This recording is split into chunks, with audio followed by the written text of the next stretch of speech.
दोस्तों, कोलकाता शहर में एक शॉपिंग मॉल थी जिसका नाम गुप्ता मॉल था। और उनके सामने एक छोटी सी चाय की दुकान थी जहां एक ऐसी सच्चाई खुलने वाली थी जो एक अमीर परिवार की जिंदगी को हमेशा के लिए बदल देगी। क्या एक मासूम बच्चे की बात उस मॉल को बिकने से बचा पाएगी जो मशहूर गुप्ता मॉल से जाना जाता है, या फिर लालच की आग में सब कुछ जलकर राख हो जाएगा?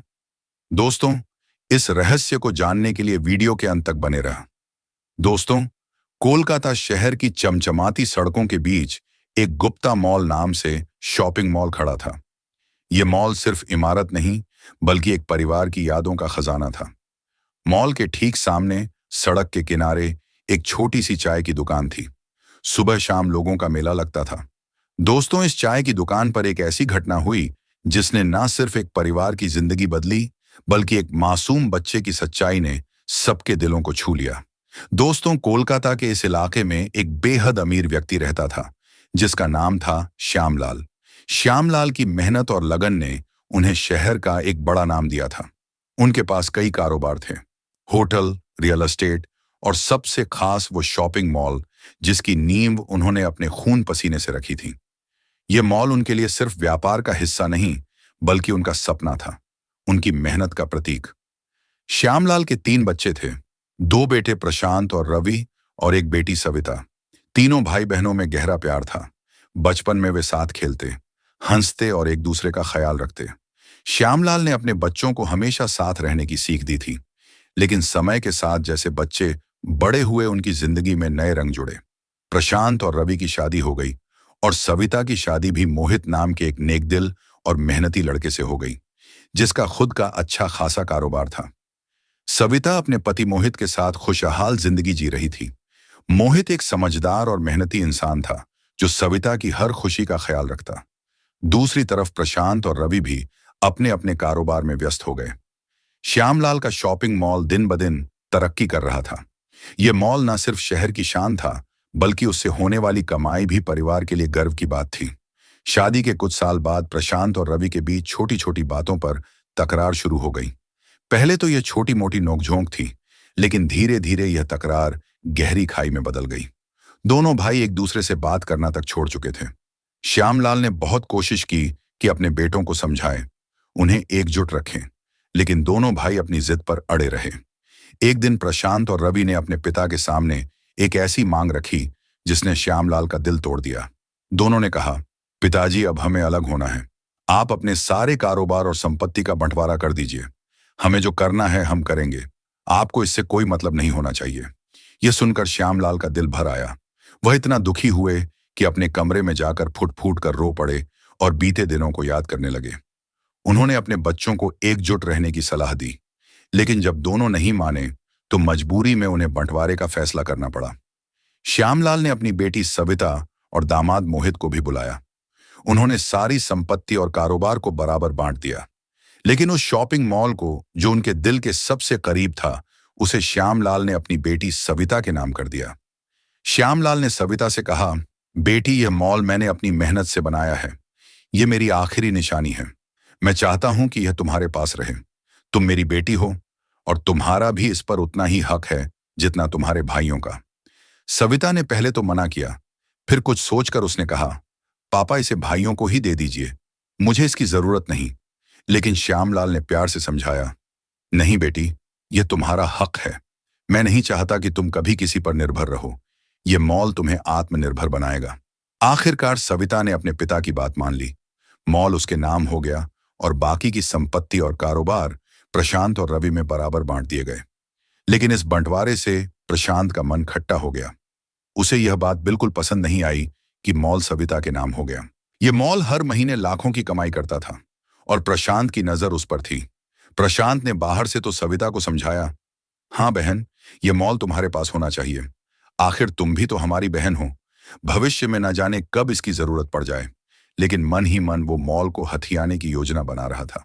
सविता ने भरोसे में अपने भाई से कहा, भैया, अभी आप ही इस मॉल को संभाल लीजिए। जो भी कमाई होगी उसे मेरे पास या पिताजी के पास रख दीजिएगा, मैं बाद में ले लूंगी। सविता का यह भरोसा प्रशांत के लिए एक सुनहरा मौका था। उसने मॉल को अपने कब्जे में ले लिया और धीरे धीरे अपनी चाल चलनी शुरू कर दी। उसने मॉल को घाटे में दिखाने का खेल शुरू किया। मॉल की कमाई को कम बताने लगा और सविता को कहने लगा कि अब लोग ऑनलाइन शॉपिंग कर रहे हैं, इसलिए मॉल में ग्राहक नहीं आ रहे। इसी बीच एक और दुखद घटना हुई। बंटवारे के कुछ महीनों बाद श्यामलाल का देहांत हो गया। उनके जाने से सविता का दिल टूट गया। वो मॉल जो उनके पिता की आखिरी निशानी थी, अब उसके लिए और भी कीमती हो गया। लेकिन प्रशांत ने इस मौके का फायदा उठाया। उसने मॉल को पूरी तरह अपने कब्जे में ले लिया और सविता को यह विश्वास दिलाने की कोशिश की कि मॉल घाटे में चल रहा है। प्रशांत ने सविता को बताया, बहन, मॉल अब सिर्फ 1 लाख से 4 लाख महीने कमा रहा है। वर्करों की सैलरी निकालना भी मुश्किल हो रहा है। सविता, जो अपने पति मोहित के साथ दूसरे शहर में रहती थी, को इन बातों पर यकीन हो गया। उसे पैसों की जरूरत नहीं थी क्योंकि मोहित अच्छा कमाता था, इसलिए उसने इस पर ज्यादा ध्यान नहीं दिया। समय बीतता गया। प्रशांत ने मॉल को इतने घाटे में दिखाया कि सविता को लगने लगा कि इसे बेच देना ही बेहतर है। 1 साल बाद प्रशांत ने सविता से कहा, बहन, अब इस मॉल को बेच देना चाहिए। यह तो उल्टा हमें नुकसान दे रहा है। सविता ने अपने पति मोहित से इस बारे में बात की। मोहित ने भी यही सलाह दी कि घाटे में चल रहे मॉल को बेच देना ही ठीक है, वरना कर्ज का बोझ बढ़ सकता है। सविता का दिल नहीं मान रहा था, लेकिन मजबूरी में उसने हामी भर दी। एक दिन सविता और मोहित मॉल के पास आए। वहां एक खरीदार के साथ डील फाइनल होने वाली थी जिसे प्रशांत लेकर आने वाला था। सविता और मोहित मॉल के सामने वाली चाय की दुकान पर बैठे। सविता की नजर अपने पिता के बनाए उस मॉल पर गई और उसकी आंखें भर आईं। वो फूट फूट कर रोने लगी। मोहित ने उसे समझाने की कोशिश की, लेकिन सविता का दर्द कम नहीं हुआ। तभी उस चाय की दुकान पर काम करने वाला एक मासूम लड़का हिमांशु उनकी बातें सुन रहा था। हिमांशु रोज मॉल में चाय पानी पहुंचाता था और उसे मॉल की हकीकत पता थी। वो सविता के पास आया और बोला, आंटी, अगर आप मेरी बात सुने तो आपको यह मॉल बेचने की जरूरत नहीं पड़ेगी। सविता और मोहित हैरान रह गए। मोहित ने हल्के से डांटते हुए कहा, बेटा, ये बड़े लोगों की बातें हैं, तुम जाओ अपना काम करो। लेकिन सविता ने उसे रोका। उसने हिमांशु से पूछा, बेटा, तुम क्या कहना चाहते हो? बताओ, क्या बात है? हिमांशु ने सविता को बताया, आंटी, आपका मॉल घाटे में नहीं है। मैं रोज यहां चाय पहुंचाता हूं। मैं देखता हूं कि मॉल में ढेर सारे ग्राहक आते हैं, सामान खरीदते हैं और अपनी गाड़ियों में सामान लेकर जाते हैं। कोई घाटा नहीं है। शायद कोई वर्कर या मैनेजर गड़बड़ कर रहा हो। हिमांशु की बात सुनकर सविता और मोहित को शक हुआ। सविता ने फैसला किया कि वह इस मामले की तह तक जाएगी। उसने अपने भाई प्रशांत को फोन करके मॉल बेचने का इरादा टाल दिया और कहा, भैया, हम अब मॉल नहीं बेचेंगे। कुछ दिन घाटा सहेगी, फिर सब ठीक हो जाएगा। प्रशांत ने विरोध किया, लेकिन सविता ने उसकी एक ना सुनी। सविता और मोहित ने पास के एक होटल में कमरा लिया और मॉल पर नजर रखना शुरू किया।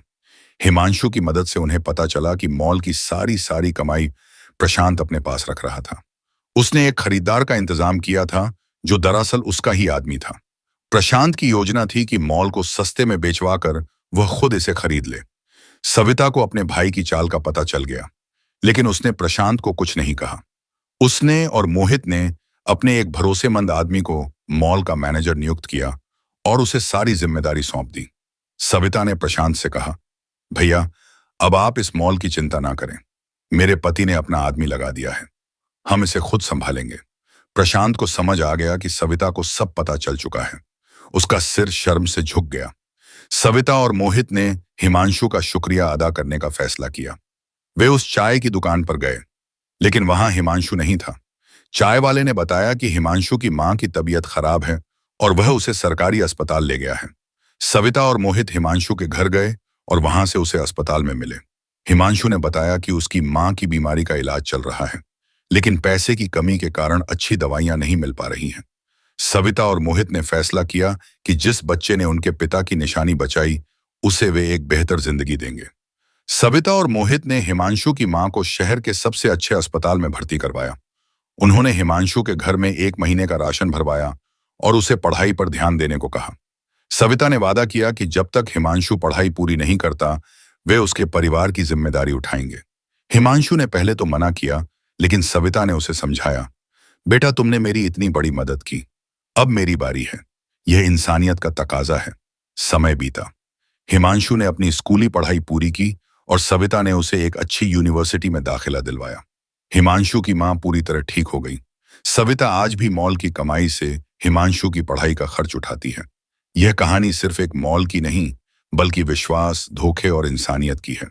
हिमांशु जैसे मासूम बच्चे की सच्चाई ने सविता को न सिर्फ अपने पिता की निशानी बचाने में मदद की, बल्कि एक परिवार को टूटने से भी बचाया। दूसरी तरफ प्रशांत की चाल सबके सामने आ गई और लोग उसे भाई के नाम पर कलंक कहने लगे। सविता और हिमांशु की यह कहानी आज भी कोलकाता की गलियों में गूंजती है। यह हमें सिखाती है कि सच्चाई और इंसानियत की ताकत किसी भी लालच से बड़ी होती है। दोस्तों, अगर आपको यह कहानी पसंद आई हो तो वीडियो को लाइक करें, शेयर करें और हमारे चैनल को सब्सक्राइब करना ना भूलें, क्योंकि आपके सपोर्ट से हमें और भी बेहतरीन कहानियां लाने की प्रेरणा मिलती है। आपकी राय हमारे लिए बहुत जरूरी है, तो कमेंट में जरूर बताएं। दोस्तों, यह कहानी सिर्फ मनोरंजन के लिए नहीं, बल्कि जिंदगी की सीख के लिए भी है। तो मिलते हैं एक नई रोचक और प्रेरणादायक कहानी के साथ। तब तक के लिए जय हिंद, जय